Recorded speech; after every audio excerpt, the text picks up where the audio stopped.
welcome in. Thank you all for being here at Burns Junk Closet, your YT cheerleader, baby. You know how we do. We're going to give you that education. We're going to give you that knowledge to keep you informed. I am going to welcome everyone in, and then I'm going to introduce my guest, and I need you guys to listen at this introduction that I'm going to give him, okay? So first, welcome in Leo. Yo, it's your boy Leo is in the building. What's up, fam? It's my little brother there. We got Community Advocate Network. Hey, Deborah, how are you? Thank you for being here. We got Natural Laricia. Hey, sis, how are you? Thank you for being here. Hey, Rashika Conyers, how you doing, sis? Welcome in. How are you? How are you? House of X, I can't see you, but hello. I know you're in here. Wanston is here. Hey, Wanston. It's me, Wanston. Yes, honey. Y'all heard. Hey, the 48. Hi. Welcome in. How are you? Welcome in. Thank you all for being here. Thank you, thank you, thank you. Let me see. Hey, Jaden. I see you, Jaden. How you doing? Thank you guys for sharing out. We have Alejandro in here. What's up, Alejandro? So, guys, first, we are going to be talking money, okay? We're going to be talking finance. Now, this may be a tough subject for a lot of people. Some people, it's not. But we're here, and we're going to answer your questions if we know them. If I know them, if I don't, I'm quite sure Reverend Khaden will. I keep wanting to call him Khaden. Reverend Khaden will. And, oh, thank you, Leo. Thank you. Thank you. Shut up. Thank you. So, listen, guys. He is Urban Finance on YouTube, and on Instagram, he is The Urban Finance. I have his links pinned to the top of this video. Also, his information is in the description of this live stream. Also, I can't get it up on the other one. I don't know what's going on. Okay, wait. It's not. I'm gonna have to go out on that one, but don't worry about that. So I want you guys to listen at this brief bio that I had put together, okay? So it says the Urban Finance again. Reverend Khaden is a husband and a dad. He is also community-centered, okay? He loves to do things for the community. He also lives in Boston. Please go to his channel, guys, and check him out, okay?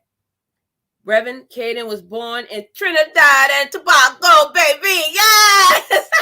Because y'all know I'm 50% Islander now. Come on now. Listen. He also spent his adolescent years in New York City. Big up, New York! Y'all know how we do it in NYC, baby. He has paid off. Listen at this, guys. $120,000 in debt. I'm quite sure it's more by now, but I'm just reading the brief bio, okay? $120,000. I definitely want to know how he did that. He built a 6-figure net worth and now is a financial coach who wants to achieve debt freedom, okay? Listen, who doesn't want that? If you don't, you might as well leave now because, baby, we getting ready to get in here and talk about money. We may hurt some of y'all feelings, but listen, it is something that we definitely need to talk about, right?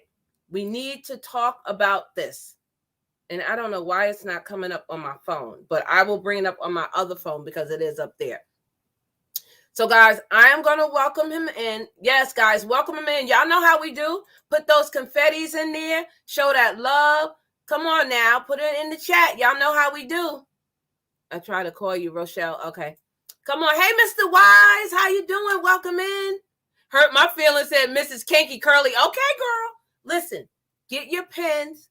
Get your notebooks because we're going to give you some information that you may know or you may not know that hopefully will help you get into a different mindset of money, okay? We're going to talk all about that, okay?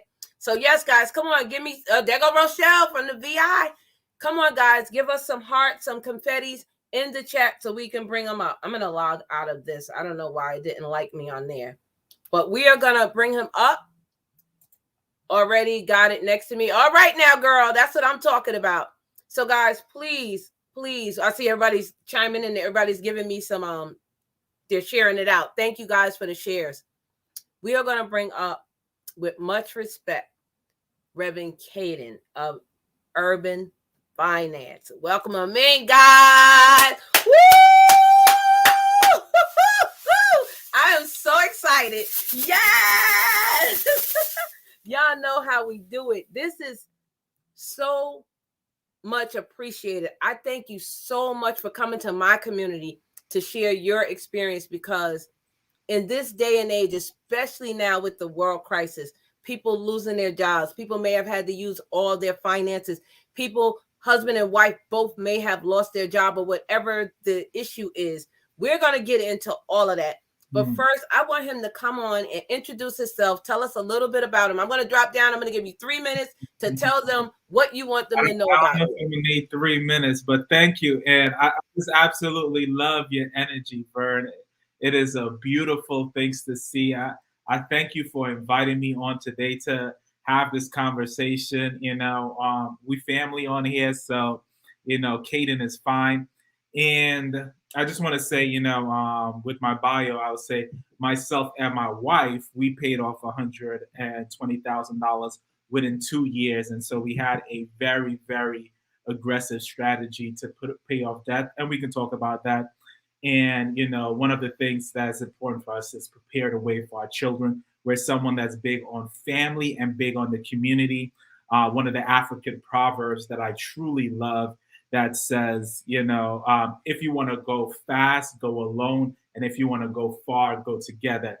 And so I just absolutely love what you're doing, creating community here on your channel, because this is the type of people we are. We are a people that creates community. And we know that if we want to go places in life, like you've been talking about, Vern, 2022, we're going to be doing some amazing things, and we're going to do it together. And so that's the beautiful thing right there. Yes. And I love that proverb. And I saw it and I said, I hope he speaks on it.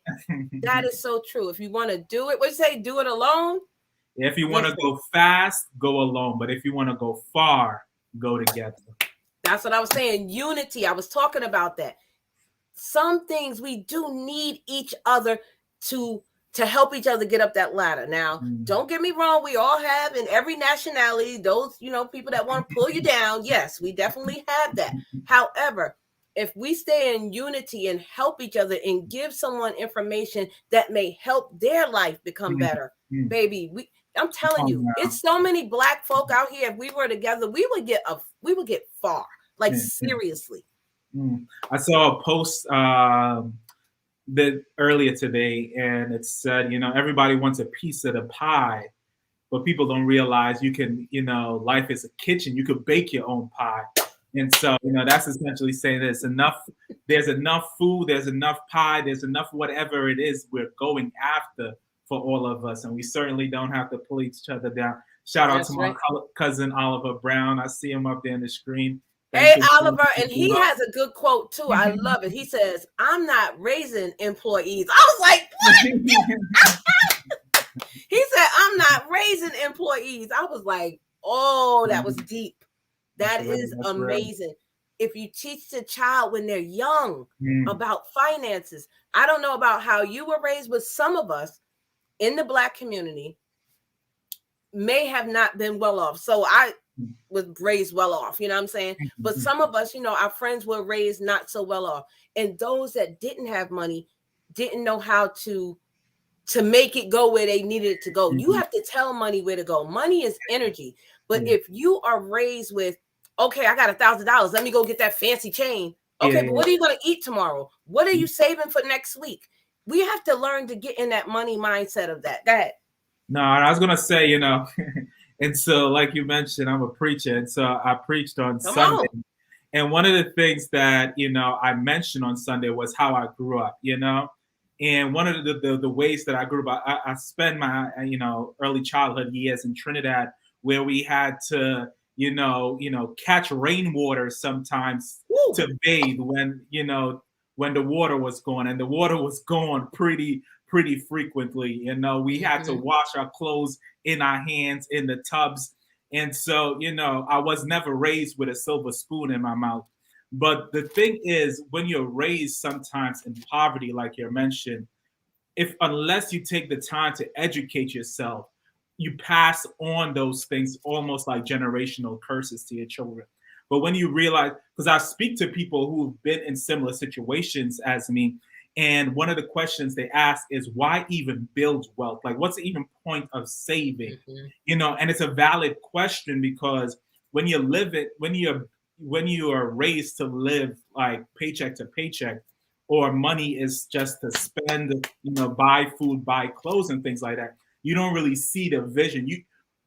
You can see to the point that you can say, okay, I can make enough money that my money is making money to the point where I don't have to work if I don't want to. And if sometimes when you're raised in poverty and don't have the vision, whether that's getting on YouTube, see what other people are doing and things like that, you don't truly understand what's the point of, even saving and investing. And so sometimes that's where we even have to start. Why do I even save this $1,000 as opposed to buy the red bottoms that I want to buy? Woo, come on now. Why to do it, even starting off at the most basic levels. Exactly. And, some of our grandfathers and grandmothers, you guys don't understand. We were already rich. Let's get that clear. We were already kings and queens to start with. Let's get that clear. Then we came over here, and then we went through the slave trade. We went through all that, right? But we had the grandfathers who only made maybe, and I could be off by a couple of dollars, $100, but they always save money by putting it under the mattress, stuffing it in the thing. But we know we have banks and stuff for that. We can invest. We can get real estate. We can take that money and make more money. You don't always have to take the first $1 million you get and go buy the biggest house, and then in 3 years you broke. You know that when people hit the lottery, especially us. Come on now. They say house poor. You have a big house, but you're poor. You're unable to build any wealth. And I was looking, and my channel, I'm pretty open about money. And so one of the things that I was looking at my finances before I came on the channel today, and I was looking at the returns on my investment. This year alone, my investments has returned about $70,000. In 1 year, you've earned $70,000. Now, granted, that's about a 25% interest, which is higher than what I would normally anticipate. I'm usually happy with a 10% growth. I'm a pretty conservative investor.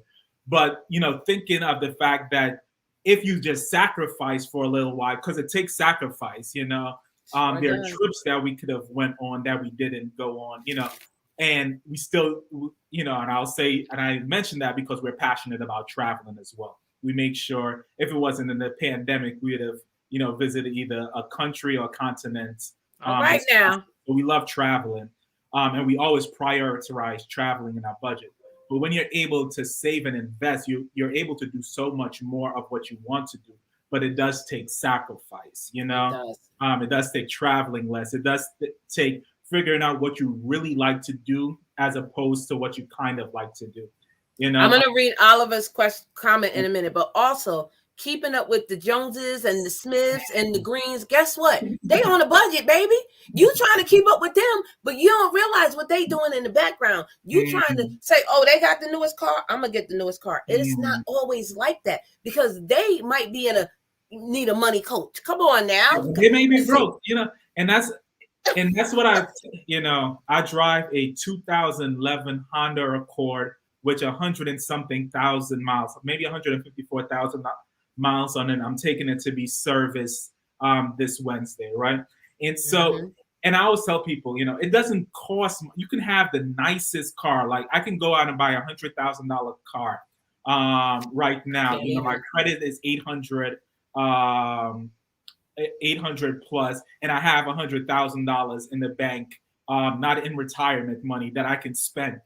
And so I can buy $100,000 car. But what does that do for my son? What does that do for my grandson? I'm not at the place yet where I have the money to buy $100,000 car. But yet people are going out there with $10,000 in the bank because they have an 800 credit score and buying a $50,000, $60,000, $70,000 car. And that's not it, baby. That's not the ticket. We may hurt some feelings. So, it is what it is. It the truth is the truth. Yeah. Oliver said, humble beginnings and a poor upbringing will hopefully bring about a level of drive and ambition that will secure all of your heart's desires. Exactly. But I like this young lady, Miss Kenky Curley, said, I was not raised to learn about finances. And that's another thing. When you're not raised on how to save, okay, you're a teenager, you got your first paycheck, you got, let's say, $300. In my opinion, and this is what I did with my kids, I told them, you can't just take that and spend. First of all, you got to cut that in half, period, off the top. That's this after taxes, right? So you take half of that, that's $150. You're going to take half of that $150 and you're going to buy what you need, your necessities. And that other $75, you're going to play with it and do what you want. But if you don't teach them, this is what you have to do, they will not know. And then when they get in college and all those credit card companies come to them and offer them $15,000, $5,000, $10,000, guess what? In 3 years now, they in credit card debt up to the wazoo. And this is how it all starts. It starts young with the mindset. And I would say I was there when I was young, 110%. You know, and it baffles me. I had probably $0 in my saving account, but my high school prom outfit, and not even the suit that I wear, my high school prom outfit probably cost $1,500 to $2,000. $0 in the bank, but a $2,000 outfit. I had an Ed Hardy shirt on, just a regular T-shirt, $350. Some Pradas on my feet, $650. You know, and I've been working since I was 13, so I had the money. But, you know, I never learned, you know, at that time that I can save and invest that money. And if all the money and that was just one outfit is worth almost $2,000. But if I was taught that back then, that $2,000 probably could be $20,000 now, you know. But we're never really, a lot of us didn't grow up learning about finances like that. It was only till really college that I even started to learn about it, you know. So it's kind of insane. And this is why I try to tell people on my channel, have 10 streams of income. And the reason I say that, it's not being greedy, it's not wanting the money. Hey, Uniquely Lavish. And Ms. Kenky says she wants to change her atmosphere. Well, stay here with your pen and paper, baby, because we're going to give you some tips today. Just hold on. But listen at this. When you are trying to make it, sometimes, like you said, you have to sacrifice what you're doing. You have to get on a budget. There's nothing wrong with getting on a budget, writing it down. What are you trying to accomplish? What are you trying to achieve? You have to have a mindset of wanting more, not just having it and spending it. Or as my mother say, don't put all your eggs in one basket. Don't go spend all your money at one store. Like, you have to break that thing down. Go ahead, you want to say something? Oh, no, I didn't have something to say. But I mean, I could always talk. That's the other thing. You know, I could. But we saved and just brought a farm. Oh, that's awesome. We are trying to start our plan to build generational wealth with our children and their children. Exactly. That's how you do it. That's how you do it. Oh, yeah, Sharon. Car's value go right down as soon as you drive off the lot. That's it. That's it.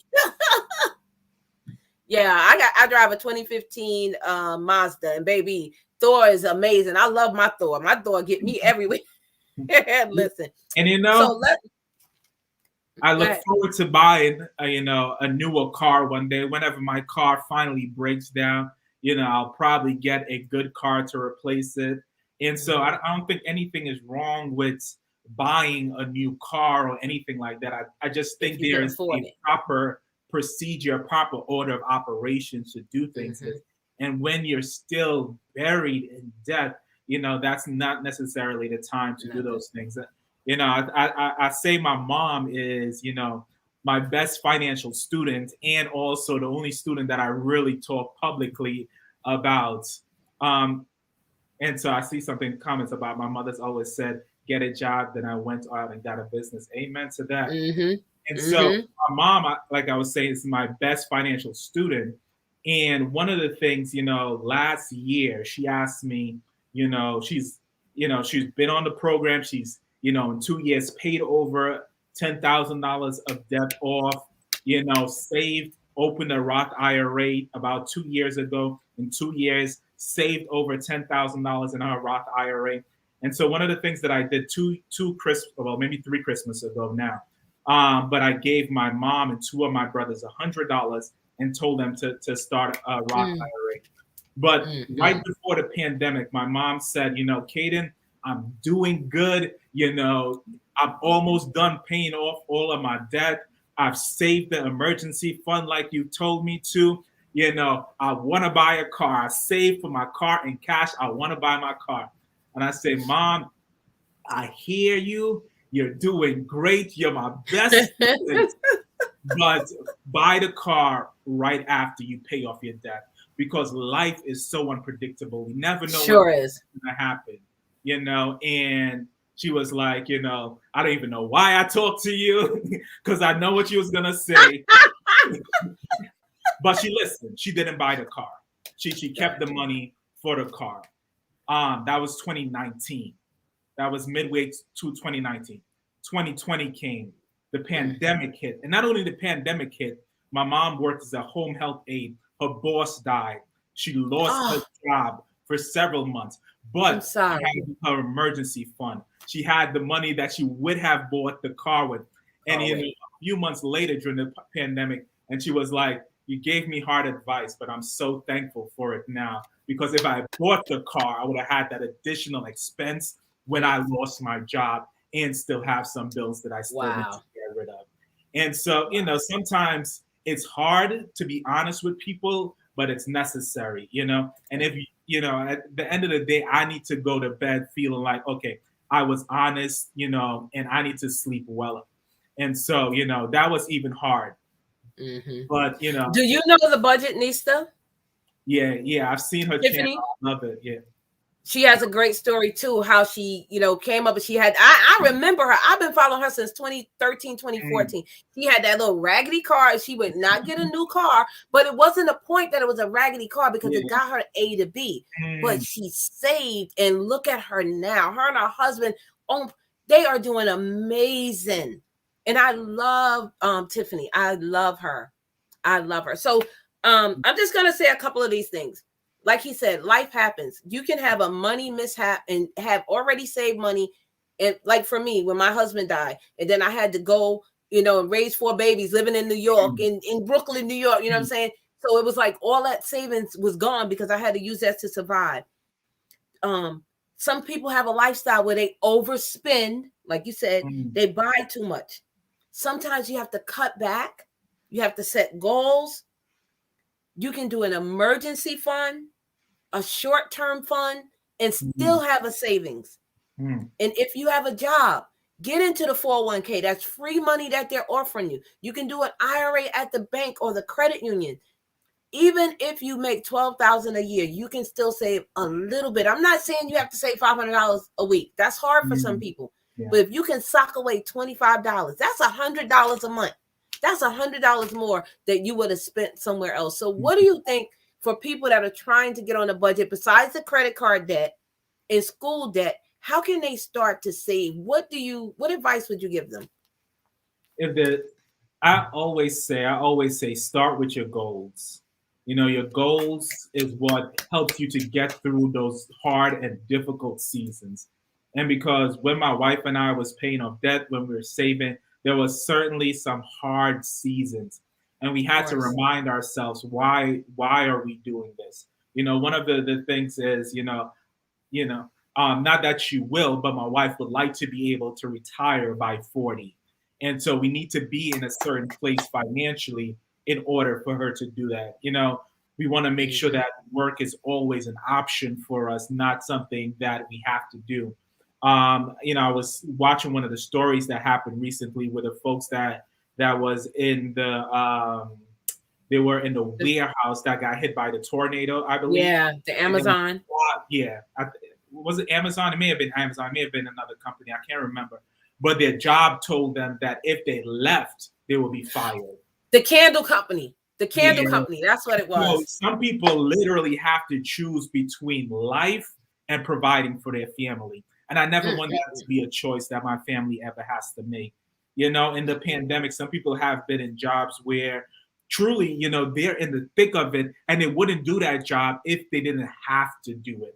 And so there's one thing between doing a job, even that you hate, and there's another thing about having to do a job, even though your life is at stake when you don't want to do it. And so, thinking about your whys, writing down your whys. Why do I want to financial freedom?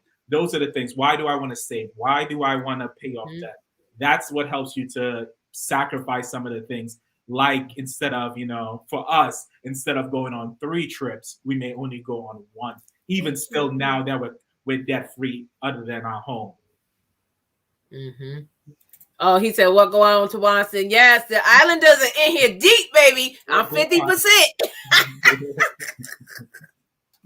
Listen, stay away from the payday loans. What do you think of payday loans, especially because they're always in our communities, the brown communities, and you rarely see them in the white communities. Now, what do you think about payday loans when someone is like, oh man, I just got to pay this light bill and I just need an extra $500 and I can pay it back next week. And then next week comes and then they're in the hole again. All it is a circle. So what do you think if someone says they want to go do a payday loan?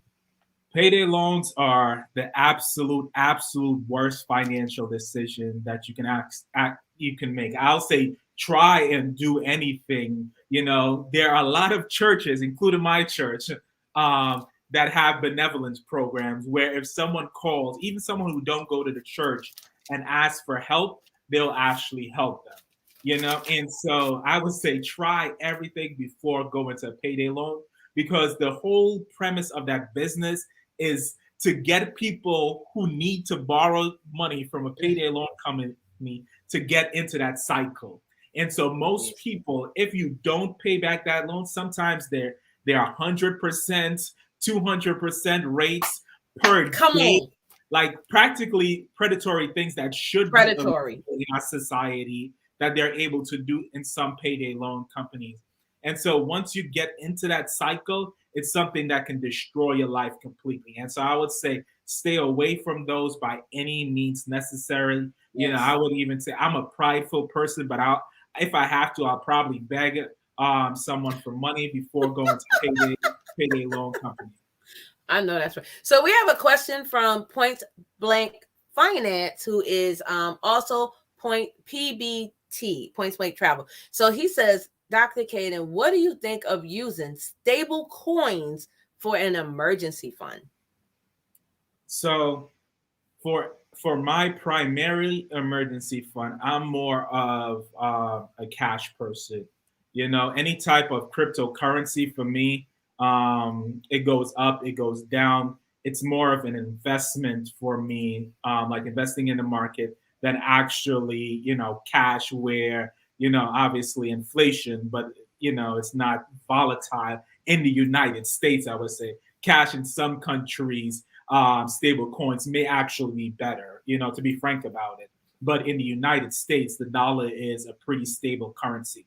But what I would say is, and this is something that we do, if you're someone that is looking to diversify your emergency fund. So for us, we usually say 3 to 6 months. But even if we had a 3 months emergency fund, and those other 3 months, we actually have, let's say, invested, And so even though we can, outside of a retirement account where you can touch it at any time, that's the same way we handle our investments for if we want to buy another car, if we want to buy a rental property, if we want to buy a house. That money in addition, so that's not our emergency fund, but that's an additional pool of money that we have access for emergencies, for purchases, for any other thing. But it's not just sitting in a bank account getting 2% interest. It's invested into the S&P 500 index. And so I'm a big fan of investing a large portion of your money. Exactly. But stable coins for your primary emergency fund, I'll say that's cash for me. But, if you're a single guy, don't have family, don't have another concern in the world, single woman, no family, no other concern in your world, only have to think about yourself, provide for yourself, you may be able to take more risk. But for someone who have family, I don't take those types of risks. Okay. And also, when we say a savings account, again, I don't think there's anything wrong with a savings in a bank or credit union if that's what you can afford. But Cash App is not a bank. I need to let my people know this. When I ask somebody, because I'm in finance, and I ask somebody, what's your bank account? And they tell me my cash. That's not a bank, honey. It's not even FDIC insured. And even the banks only FDIC insure you up to $250,000. Come on now. So I'm just saying, some of these cash apps are scams. You have to do your due diligence. You have to get up there and get the education about these things. Okay. It's super, super important. Thank you so much, Brian. I will give you the super chat song in a little bit. Okay. Thank you so much for that super chat. I appreciate that. If you have questions, guys, please put a green heart so I can see it. Also, please check out Reverend Khaden's channels. They are both linked to this description up top, and they're also in the description on YouTube. So please go over there and check them out. Oliver says people generally spend at the levels that they earn in many cases, but strategy could put them in hot water when you have a significant loss of income. Yeah, or your roof goes, or your boiler goes. And I'm not trying to be funny, so it's not offensive to anyone, but a lot of us don't have $5,000 in the savings. Let's be honest, especially now with the pandemic. So we have to learn how to do better in trying to figure out what is a good savings for us. Even if you start small, just start. That's the whole thing. Just start. Yeah, and the school student loans are getting ready to start back up in January. And believe me, I'm not happy, but we had 2 years, so I guess I can't complain. Can't complain much. Leave those loans alone. Yeah. When my school debt was paid in full, I felt, it feels amazing when you pay off something. If you have a question, again, guys, put a green heart. I am going down. So next thing I wanted to ask you about is crypto. What is your idea on crypto? And if someone wanted to get involved, what would you say how should they start? So, like I said, I'm a pretty safe investor. And so one of the things that I would say, and it's advice that was given to me. So I would say, again, if you're single, you can kind of take on more risk, in life. And so if you're single, you may not have to follow the strategy per se. But, as a safe investor, one of the advice that's given to me, your first $10,000, that should really be in a stable investment. Cryptocurrency, I think it's a beautiful thing. It's a way to make a lot of money very quick. Just to give, kind of not necessarily a funny example, but it's a joke coin, Dogecoin. I put, my brother's like, I just invested in Dogecoin. And I was like, cool, I'll throw $100 in there. And this was like a while ago. And, it just kept going up. And that $100 turned into $2,000, and I was taking out money on the way up as well because I'm just a safe investor. So when it went up the first 100%, I took out some money. When it went up another 200%, I took out some money. And that's how I play the game. I'm a pretty safe and stable investor.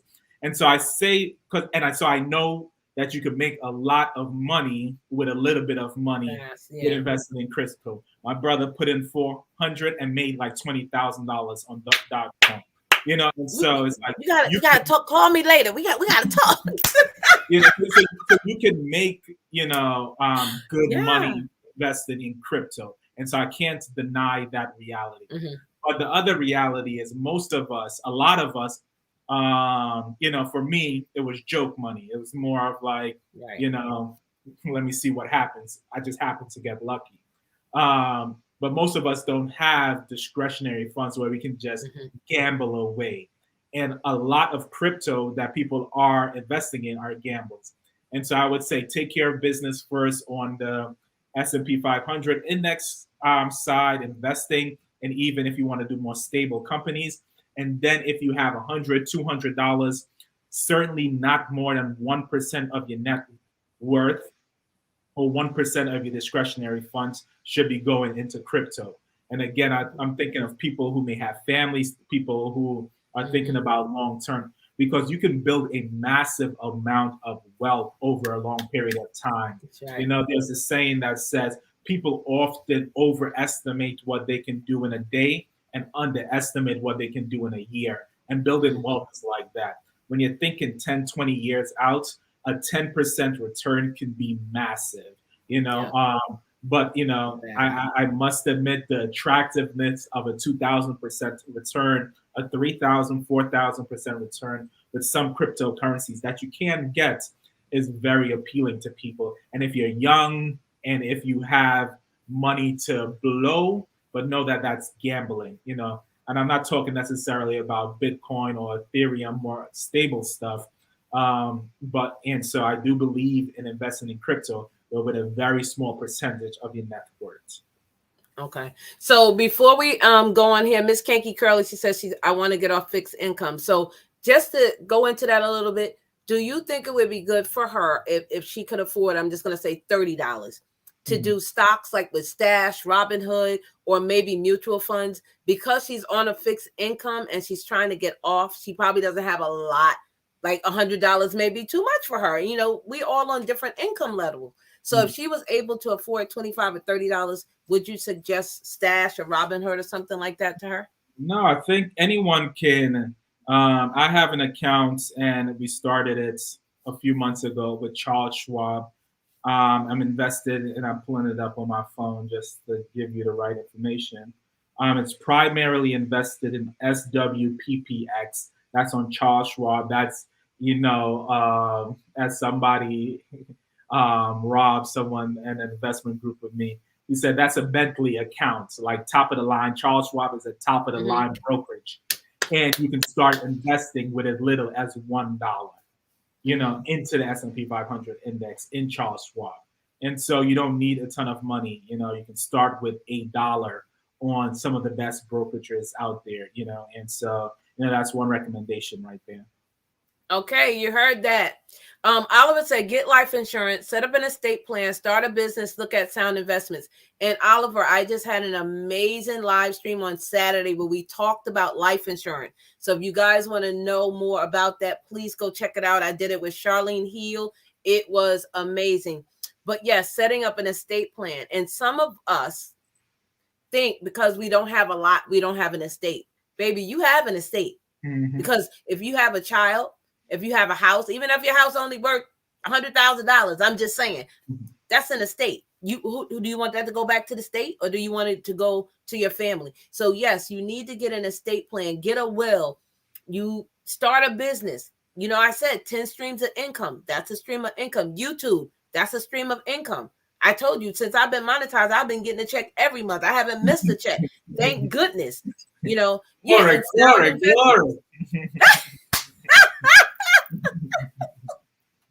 No, and it's the truth, you know, because like my grandmother passed away a few months ago, and I'm you know, sorry.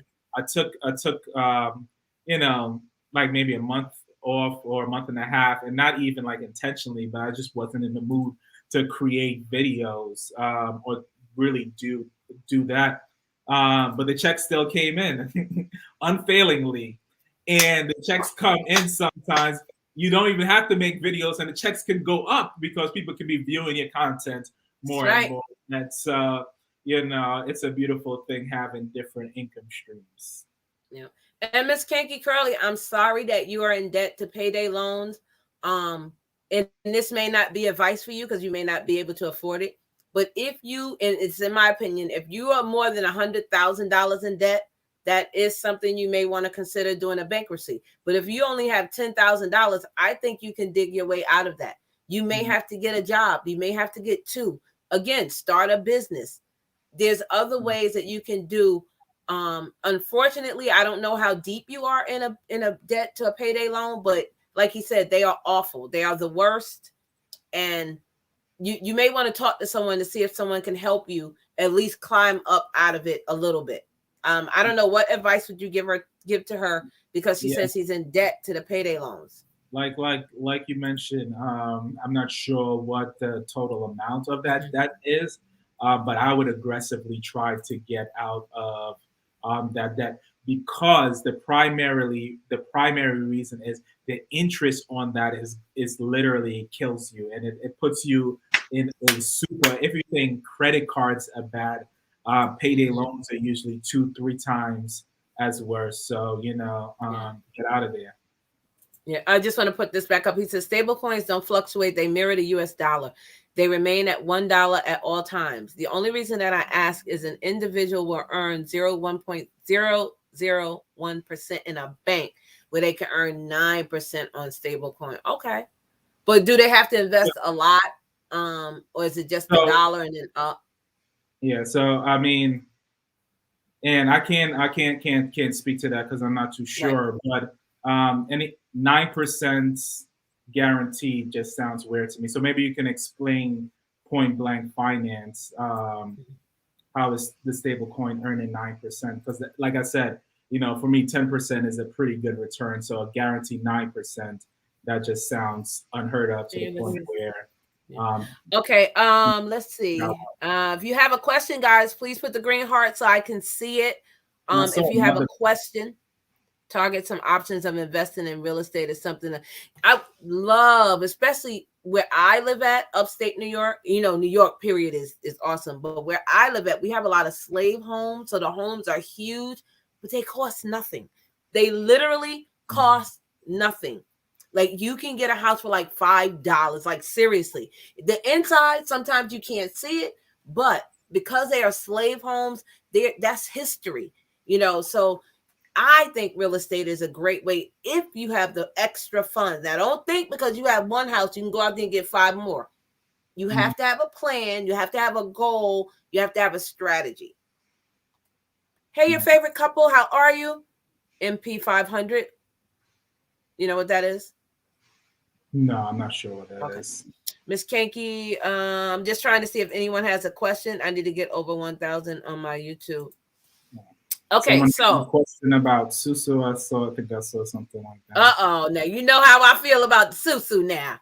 That's one of my biggest videos. Don't play.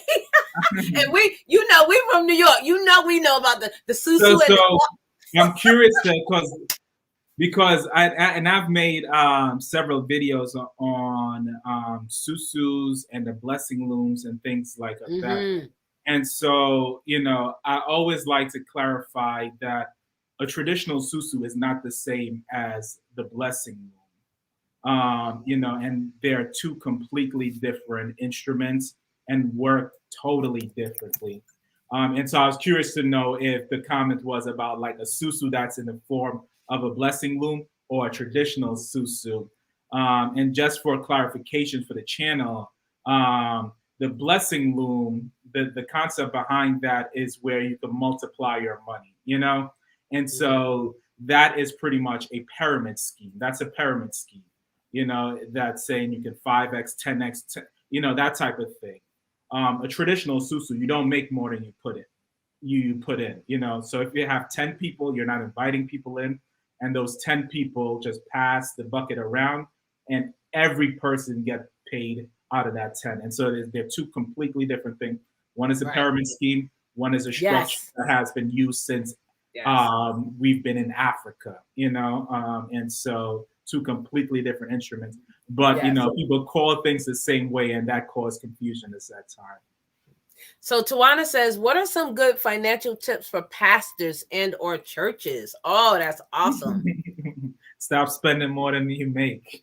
I call that the golden rule, and churches have that same problem with that, individuals have. Many churches, and I'm not speaking about my church because I ain't trying to get in trouble, but many churches spend more money than they make. And churches are non-profit organization, which means that they're not in the business of making a profit, but that doesn't mean that they can't be financially sound and apply same financially sound principle. And the easiest principle for churches and individuals, I would say, is not to spend more than you make. And so that would be my first advice. So Miss Kanky, I know you said you only borrowed 200, now it's at 5. That's because of interest, and it probably doubled. And yeah, unfortunately, you're gonna have to like knock it down little by little. Some money from Vern and pay that off. Cause we gotta get that clear. Listen. Send her one of them YouTube checks, Vern. I got you. Hey, Evolving Butterfly. Hi. She said learn the 501c3. So crowdfunding. What do you think of crowdfunding? I like crowdfunding. Mm-hmm. Do you know anything about that? Because I think that's a good way to start investing in money, because the person that borrows it, you're always going to get something back if you are the borrower. If you are the borrower, you know what I'm saying? Yeah. And so, I mean, I'm a fan of crowdfunding. I'm a fan of, I think crowdfunding is another way of creating community, regardless if you're the borrower or the lender. You know, and I'm a fan of creating community. I'm a fan of whether people paying for things that they like or investing in things that they want to see. And so I think it's a beautiful idea, you know, and that gets me, you know, and I used to be on this bandwagon that I'm not on anymore necessarily. And so the whole, and if I can remember, you know, people talk about funerals, and what's that site that people are always asking money for funerals for? The GoFund? GoFundMe funeral. Now, I talked about that Saturday on my channel with Charlene. That is not a funeral thing. GoFundMe. That no. Yeah. No. And so I would say that, you know, I've always been hard, you know, like, you know, and it's not a plan for burial. You know, it's like that should not be a plan to GoFundMe. But at the same time, I do think it's a beautiful thing that, you know, people can get support from others in their time of need, you know, and so that's a great time of need for people. And so I do think that there's a beautiful aspect to it, but no family should be planning or trying to put themselves in a place where they would need that. But at the same time, you know, as someone who used to be very hard on it, I recognize that, you know what, it is another way of crowdfunding per se, you know, should not be your plan, but you know, it's a beautiful thing that people get together and help each other. That's how I feel about Cash App. I'm like, no, people, let's start thinking in a different way. I see your question, Points Blank. I'm gonna bring it up in a minute, but paying yourself first, right? Creating the life you want and building that, and assets and liability. Let's talk about what could be some assets. Again, not going out there taking your first $1,000 or your first check at a new job, and you know, you think you everything, and you take that check and you go out there, like you said, you buy the newest car, the newest house, you buy all of this jewelry. Unless in the jewelry is gold or diamonds and you know it's going to appreciate. What do you think about just how people should create the life they want, paying themselves first? What should they like? What would be a first step? And so, I mean, you mentioned it easy earlier in some detail.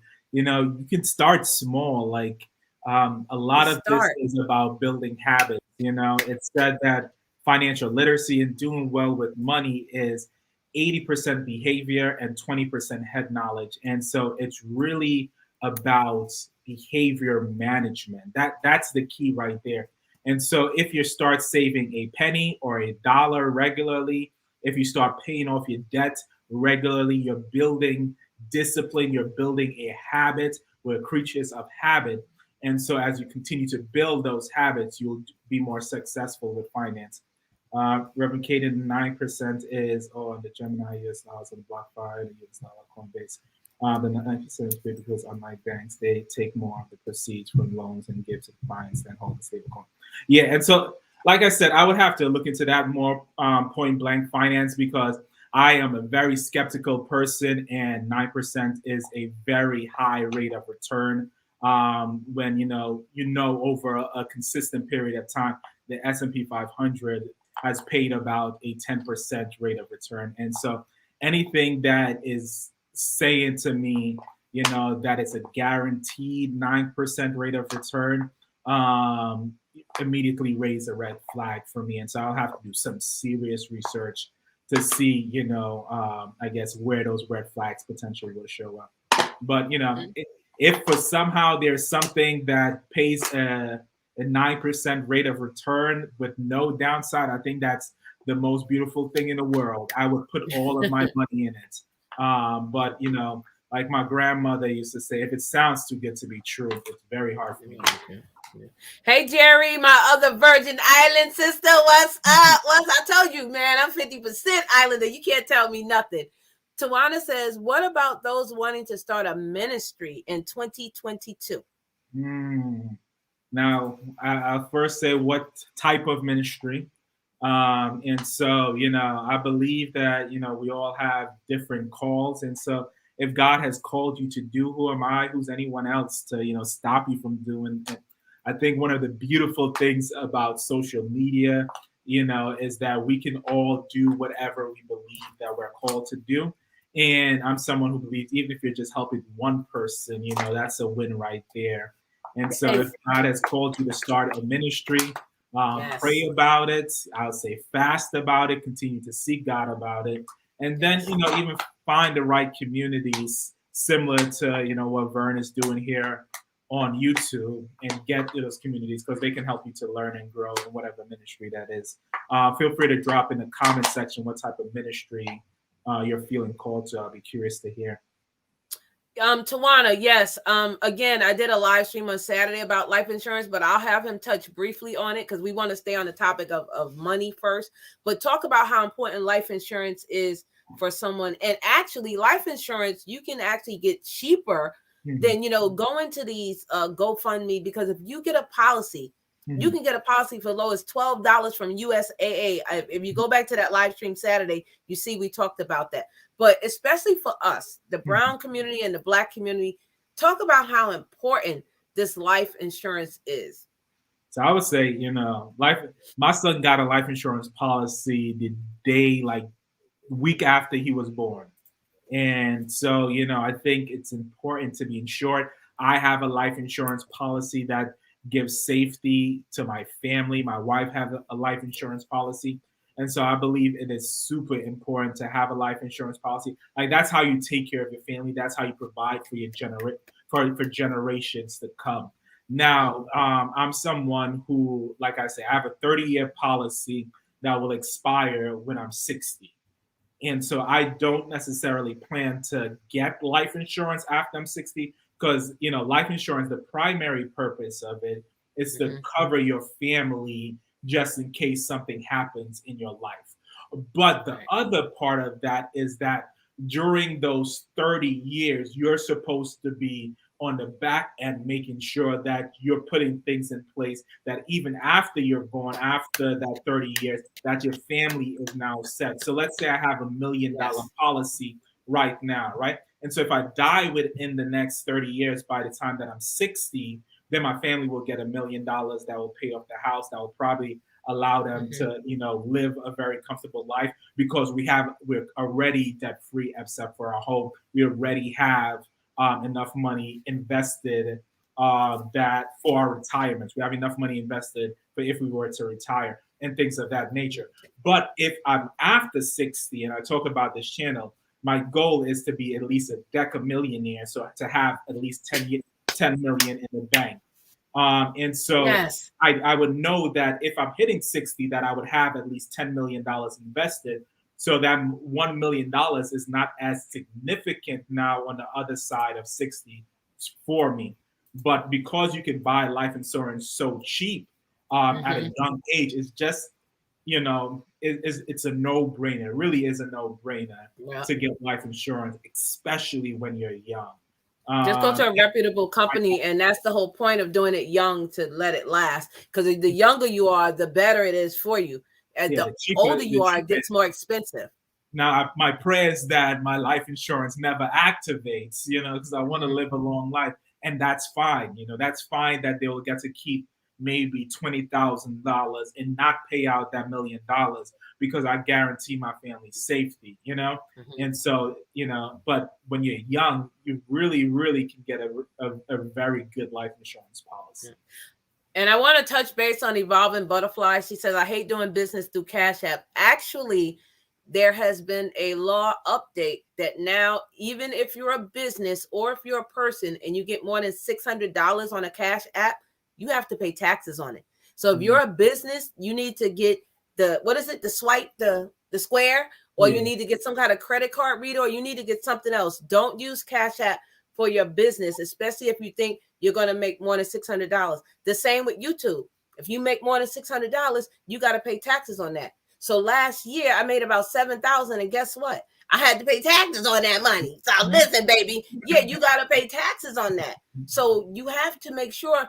That's why I said YouTube is a business for me, and I run it like my business.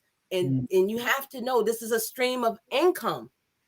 It's not my main income, because when I lost my job Friday, November 13th, Friday the 13th of 2020, okay, I came on YouTube full time and people didn't even know I had lost my job. And that's what it's supposed to be. You're supposed to have that money on the side and still have other streams that can help put in that bucket when that one bucket is empty. Do you understand what I'm saying? Come on now. And the other beautiful thing about, having a business, or the second business, and Oliver does my taxes, I mentioned that before, but the year, like 2 years ago, before YouTube was, like I really counted it as a business, I paid about $7,000 back in taxes to the government. But after YouTube became a business, I actually got a few dollars back from the government. Yes, I did. That's fine with me, because I don't have $7,000 to pay, but I actually got a few dollars back. Yes. So certain things now that you're using. So I'm talking to Vern right here on my computer. Right. I'm using my own electricity. I'm using different things for my business. And so, that's the other way that things work. You're able to now write off certain expenses as a business expensive. Because, and that's what I tell everybody on YouTube. If you are a content creator, baby, your square footage, this is my studio, baby. This goes on you. This goes on Vern's Young Closet. The lighting on Vern's Young Closet. The computer, my PO box that I gotta pay. Look, write that sucker right on off. Canva, Streamyard, everything. All these programs you have to buy to promote your business. All of that you can now write off, so, there's blessings to these things on many levels. Yep. Deacon Ulysses, I just call him that. But Ulysses Hill wants to know, do you have any books for sale? Now, I know you have the Black Books animated channel, but do you have books for sale? So no, I don't actually have a book that's written. That's something that I'm working on. So maybe that'll be some motivation to write that book. Okay, I hear you. I'm writing mine too. Yeah. Hey, Mrs. Leon's Life, how are you? Too, so it's a good thing. So let's talk about what is a good way to prepare your child, and what is a good age to talk to your child about money. Because, back in the day, we didn't get allowance. I don't know about you, but I know I didn't get allowance. It was, you do them chores, period. I feed you. That's your allowance. But I gave my children allowance. I felt that it was good for them, in my opinion. Everybody doesn't agree.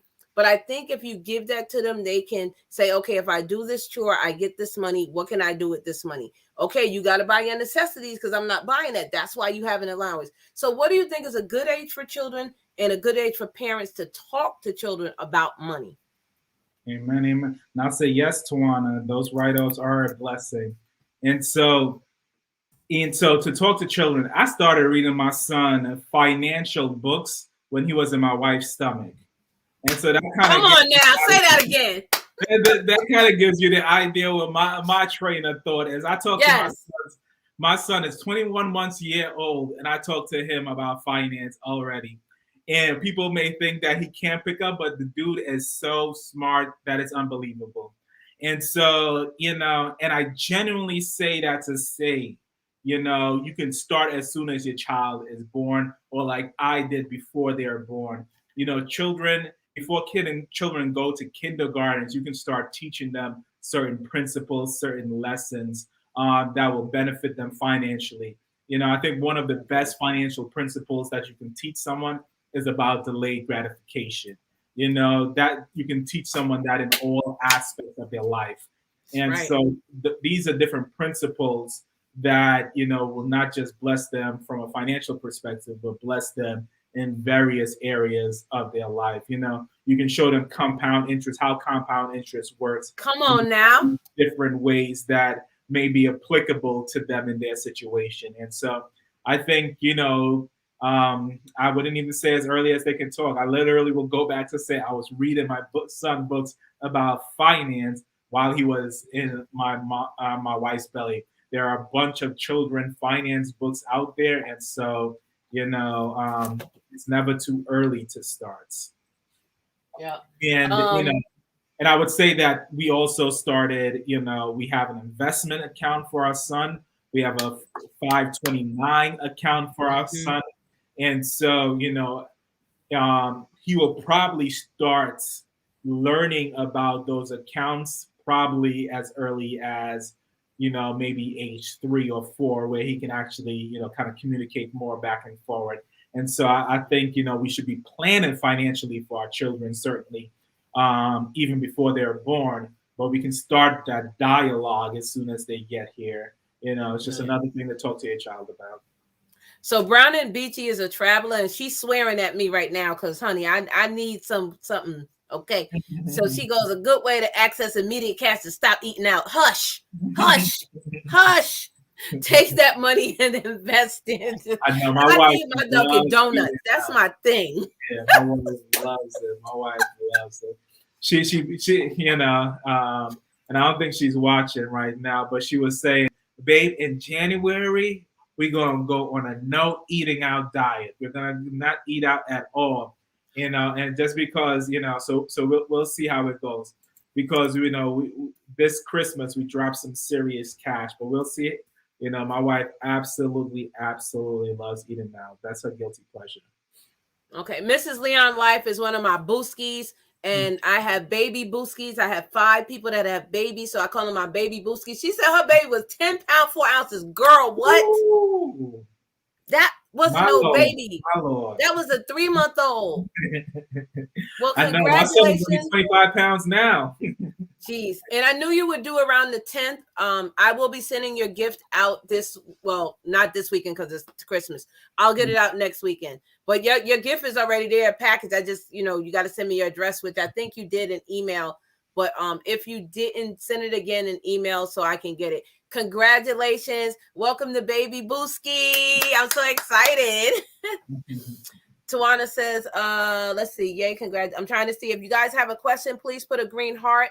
I'm going to give 10 minutes for questions because I don't want to hold him up. He does have a family, and I want him to get back to his cute little baby and wife. I saw the picture. I'm like, look at them. They're so cute. Let's see. I was thinking life insurance because some people don't think they can afford it. Yeah. You can afford it. The life insurance, like I said, at USAA is $12. $12. You can afford that. And I want to say too, people think that they're getting this life insurance, and some people, you don't need $1 million. And what I mean by that is, if you are working and you have life insurance, if you have life insurance on the side, you need to just get enough, to make your burial. With your burial doesn't need to be $100,000. Please, people, stop taking funerals for $100,000 and burying your loved ones with all this jewelry. It doesn't go with them in the grave. I can tell you that now. Okay. So stop burying them with all this jewelry and the fanciness of a funeral. You can have something nice. I say between 10 and 15 is good, but you don't really need to go all out and have this. You're not a movie star. You're not a celebrity. You're a person at work every day. Like, okay, that was one day. You spent all this money. Now the next day, how you going to eat? Yeah, no. Because the funeral home got that money. So what do you think about expensive funerals? Business, funeral homes. Yeah, What'd you say? I said funeral homes is a good business to be in because people really do spend more money that they could afford. People go into debt to pay for expensive funerals. And so, the other thing is, and I like I always say, I don't mind people who can afford doing something. I see no problem in that at all. But, when your child's first baby, first year birthday party is $10,000 and you don't have $1 saved for them for college. Come on now. I think, it's just about changing our mindset about what should be our priorities. And that's all I'll say about that. But. Yeah, it's some things we overdo. And let's be honest, especially us. Sometimes we overdo stuff that is really unnecessary. Oliver said you can leverage your life insurance to cultivate and grow your independent business. Yes. And let's talk about that. Someone has a great idea. God bless them with this amazing idea. They don't know where to start and how to go about it. What do you think about someone starting a business, especially now in 2022? I'm going to say coming up.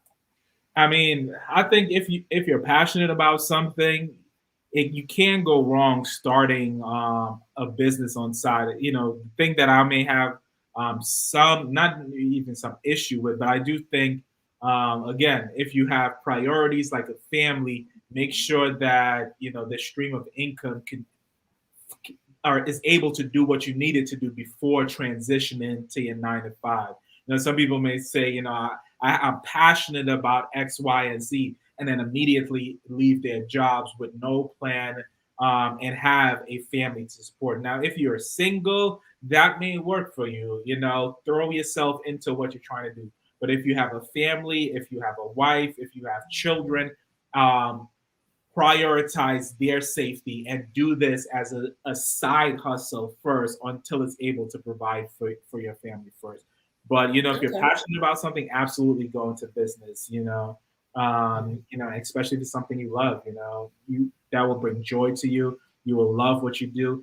And I'm someone that do believe we tend to be more successful in the things that we enjoy doing. Right. And Tawana said, let's say a virtual ministry with the cost of a website design, setting up emails, offering apps, and so forth. Virtual ministry has grown because of the pandemic.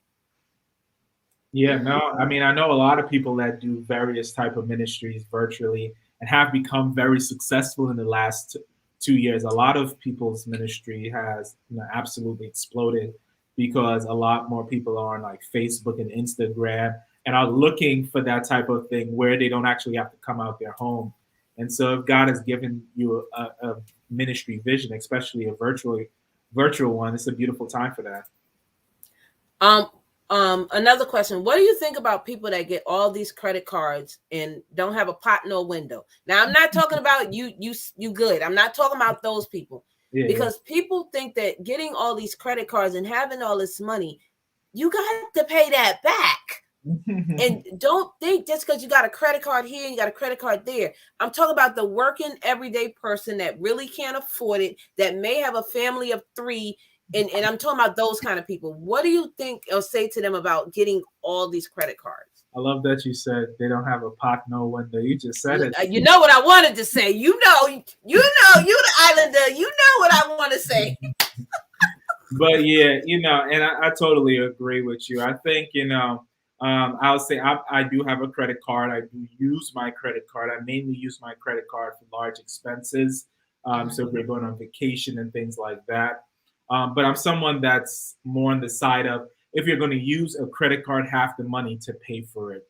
Because for a lot of people, when you carry a credit card interest, when you carry a credit card debt month to month, you're doing yourself a great disservice financially. And so what I usually tell people, if you're in a situation where you have credit card debts revolving, even after you pay it off, take, at least 6 months, not use that credit card at all, use cash. So one, you kind of get in the idea of staying within your means, staying within your budget. But that's how a lot of people end up living beyond their means. They spend $100 more than they have this month because they could put it on a credit card. Next month it's $500. Next month is $1,000. Next, later they look up and they're $10,000 on credit cards. That the interest alone can be $200-$300 a month on top of whatever they pay. And so now they're paying $100 and interest is $300. And so they've just entered a rat race that, if they don't take serious action, they may not get out of. And so getting those credit cards, read the APRs, because that is how they get you. If your APR to me is more than 10 or 13%, you paying too much. And a lot of people out there, APR is 15, 20, 25%, and that's much. And I always talk about compound interest because people don't understand sometimes unless they see it, the magnitude of the effect that this is having on your money, especially when you look at the opportunity cost of what that $200 could have been doing in your favor. Now it's actually working against you at an even higher rate than you will probably get investing the money. And so, but yeah, I think people just don't fully understand the magnitude of how much credit cards put you back financially. And so I would rather you have no credit card, not no credit, because I believe in having good credit, but no credit card than to have a credit card and be, buried in debt. And so, like you said, if you're someone that is doing very well and able to pay it off month by month, then that's perfectly fine. That's good. But if you are carrying a balance, I would encourage you to pay it off and then give yourself some time before using the credit card. Yeah. Brooklyn Mac is in the house. What's up, Brooklyn? Sharon, my girl, says, write an ebook, Reverend Khaden. Super easy to do. Yeah, I'll definitely, something I'll certainly look into. Okay. If you guys have questions, I'm going to give you 10 more minutes, and then I don't want to hold them up. I want to be done by 8:30. Fun fact, I taught my son about saving so much that when his grandmother gave him a quarter and he swallowed it because his outfit didn't have pockets. What? Bella. Oh my gosh. Oh my goodness. Okay. An excellent book is Secrets of the Millionaire Mind from Brown and Beachy. That book not only addresses finances, but the mindset. It deals with the root of money issues. Now, have you ever heard of that book? No, but something that I'll certainly check out. Secrets of the Millionaire Mind. Thanks, Brown Beachy. Yeah, I want to see that too. Bella said, okay, she's talking. Oh, Green Hearts. I already have life insurance. That's awesome. Yes. Having insurance is, and I'll tell you guys just a brief little story. When I lived in Brooklyn, and it was me, my husband, and 4 kids, I was 23. He was 30 something-ish. I think it was 32, right? When he died, we didn't have life insurance because we were young and we were not thinking about that. Especially in New York. Who think they're going to die in New York? We invincible, man. Can't nobody touch us. I'm serious. I'm being honest. That's how we was. So when he died, I was like, what the hell do I do? Life insurance? Who thought about getting life insurance at 23? And this is what I said. If you're 26, you need to get your own insurance because you can have that on your parents' insurance. But once you get of age, you need to get your own. So I say once you pass 21, get your own and read those policies. What is it covering? Is it going to you? Write your will. Like it's little things that you can do to get your money in order. So what do you think about life insurance for young people? No, like I said, I think life insurance can work for anyone. And the younger you are, the cheaper the life insurance policy go. I say that should go hand in hand with planning well for your finances and getting the right policy again. So making sure that, because I'm not a huge fan about renewable life policy that, increase every year and things of that nature. And so, making sure you have the right insurance policy and the right person that is doing your life insurance. Because I have my life insurance license as well. And I've viewed a lot of people's policies that, I thought that I can't believe someone put you in this particular policy, or this policy is doing more harm to you now that you're 55 than good. And so, making sure you have the right person creating a policy is important. Right. And Brian Beachy said you can have a lot of credit cards, but you don't have to spend it. You have to have this. Yes, discipline. We were talking about that earlier. You can't be keeping up with everybody because they probably in the boat. You looking at them trying to be envious of them, honey, and they down in the gutter with you. Please listen. Hey, Jada LaRue, how are you? What's the question? I see it says, I don't know what happened to it, but it was saying, do you have, are you financially set, or do you like have a savings and stuff? And I apologize. I don't know what happened to it. YouTube has been having some weird glitches lately. Credit is not debt. Spending money when you do not have it is debt. Credit is freedom. It's all about the mindset. Exactly. It is definitely about the mindset. But unfortunately, in our communities, and I mean our by brown and black, we tend to think we have credit cards, we have money. And here, I talked about this before. Here I go. I'm getting ready to preach. I'm getting ready to be the preacher here. If you live in a housing complex, if you live in an apartment, don't be going out there having a car that's $80,000 and your rent is $25. I do not understand why someone would do that. And I would lovingly say I disagree with Brown and Beachy. I do think credit is debt. Now, I think credit can offer you freedom, absolutely 100%. But, And I think debt is not always bad at the same time. I Right. think there's a negative stereotype towards debt. It's not always bad. It just depends on the type of lifestyle you want. And so if I wanted $10 million in the next year, then I would absolutely take out debt, get a lot of property to do that. And that's a very viable and a smart way to build wealth. Take out debts, using my credits to take out debt to buy properties. I see absolutely nothing wrong with that, using debt to build wealth or using credit to build wealth. But using credit is absolutely using debt. And we saw that in 2008 when a lot of people were using, credit to buy properties, flip properties. Yes. A lot of people got burned because even though it's a good strategy, so you have 5 homes, you purchase 5 homes using the credit you have. The homes, you purchase them for $300,000. They may have appreciated $50,000. You take that equity out of the home and then you buy another home. But the problem is when the market crashed, that $300,000 homes is now worth $200,000. People are losing their jobs. And so now the bank is saying you owe me $400,000 on a house that you can only sell for $200,000. So even if you sell your house, you're now upside down. And so I say all of that to say, we can use debt and we can use credit to build massive amounts of wealth quickly. That's a strategy to build wealth, 100%. But don't be confused. That's debt. And in the wrong markets, it can work very badly against you. And so, I always say, get out while the going's good. The stock market last year was running like crazy. It was making 100%, 200%, 1,000% returns on some investments. Beautiful. This year, on the other hand, same people losing 100%, 200%. You can make a lot of good money in the good times. But the trick is to always make sure that you're getting out before the market turns on its head. And we can't really predict the market is, but that's the risk we take when we're trying to build wealth extremely fast. And so again, nothing's wrong with it, but let's not mistake ourselves to say that it isn't what it actually is. Tawana said, how do you suggest one starts to change their mindset from poor thinking?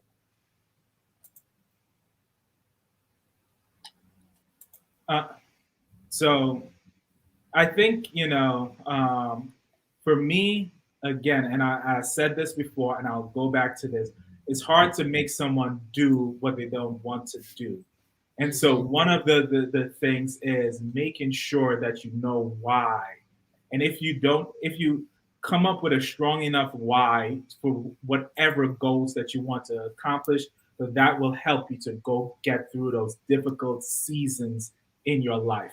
Because, you will know as well as me, Vern. I have videos on YouTube that has 2,000 views, 200,000 views, 100,000 views, and I have videos with 100 views, and things, and it's the same thing that I was kind of saying before with the debts. When things are good, sometimes it's really good. I have videos that made me $3,000, plus. And then I have videos that I made that I spent 10 hours on that made me $10 or $5. And so, and that's the thing about life. Like, sometimes things are really good and sometimes they're really messy and really crappy and really sucky. And so what's motivating us when, we're going through those seasons in our life? And so always finding strong whys is a good reason, and I was talking to my brother Malik the other day, and I think his why is the same as my why. And he said, the woman that's upstairs sleeping right now, my son, those are my strongest whys. Those will keep me going no matter what obstacles come my way, to make sure they can live the type of life that I believe that I should be providing for them. And so, finding those strong whys will help you to seek out the informations that will help you to get to where you want to be in life. Okay, guys, I'm putting in a link in the chat. We're going to raid Brown Girl Bella at 8:30. So click that link at 8:30 and we'll go over there. So at this time, I want you guys to, I'm sorry, somebody's driving down the street, to please go and check out Urban Finance on YouTube. His link is pinned, and The Urban Finance on Instagram. If you have more questions for him, reach out there. Now, tell us a little bit about your second channel, because I want them to also know about that. So yeah, my second channel is Black Books Animated. And so I just love knowledge. I love reading. And so in that channel, you'll just find reviews of mostly Black books.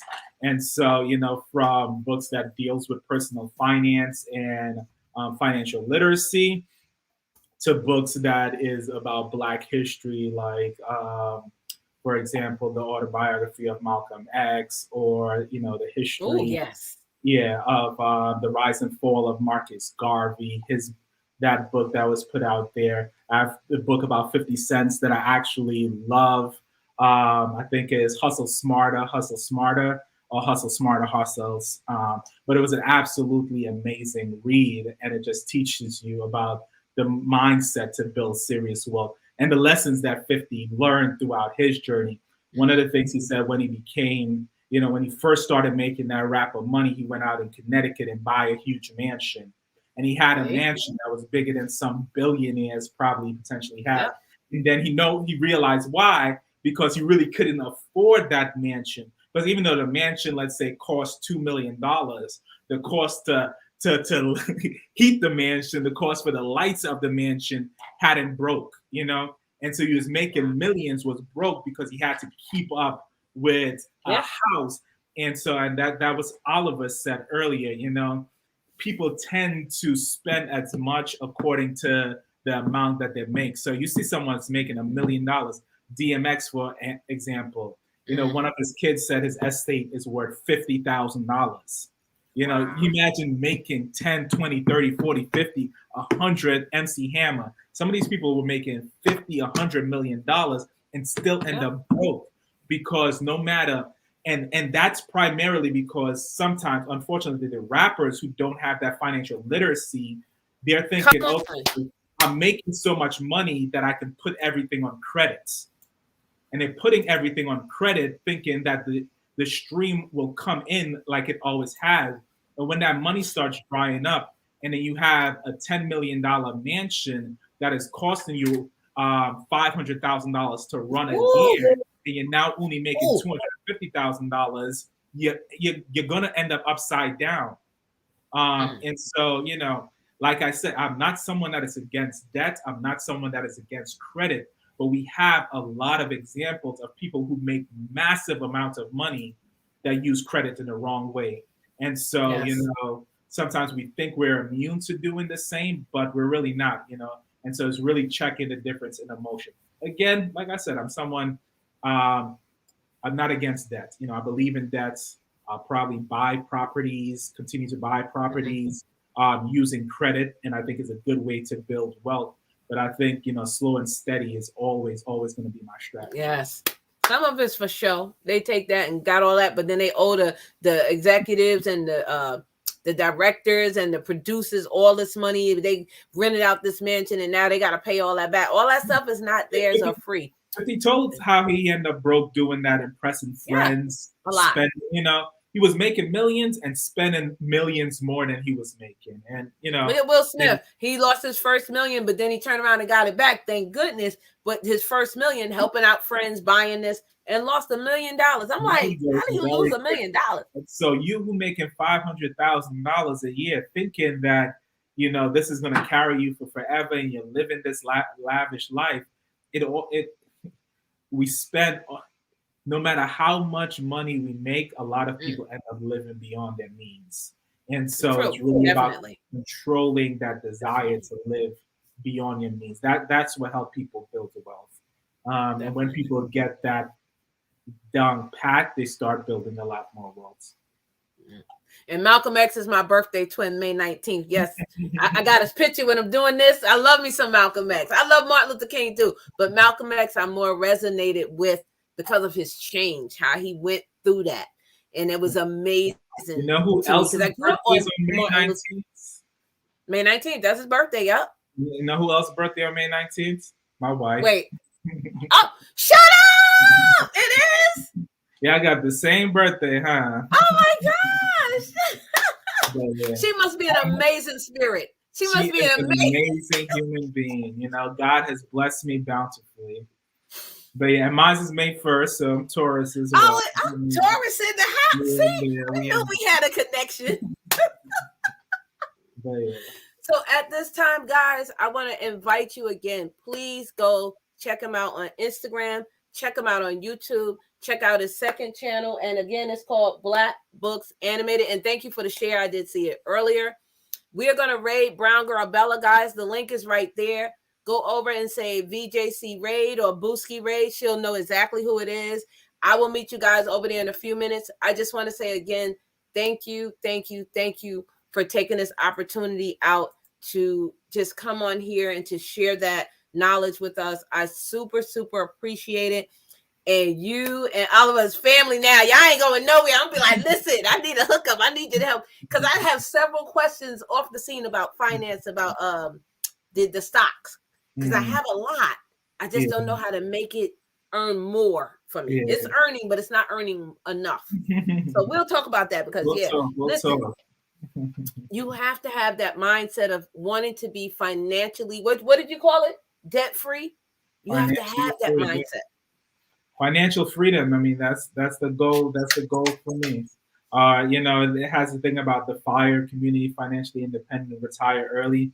Like I always say, you know, I love what I do, so I don't think I'll ever retire, but I never want to, you know, be in a position where I have to choose between my life or if I can provide for my child. You know, I always want to be free from money having to control me, you know.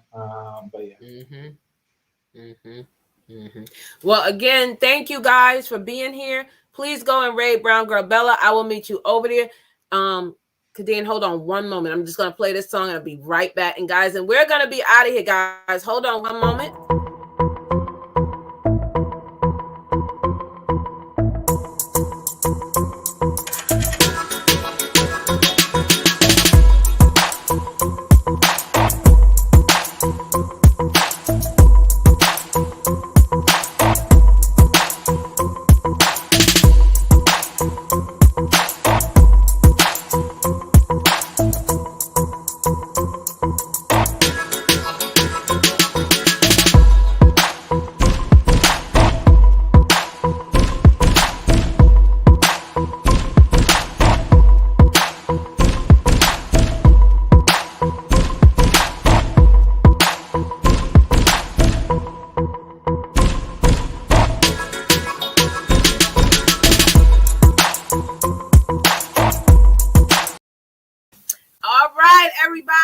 Thank you again for being here. If I don't see you, have a Merry Christmas. Have a safe New Year. I wish you guys all the best. Go out there and be kind to somebody. Pay it forward and spread love and spread light. Love and light, everybody. Bye. Hold on a moment.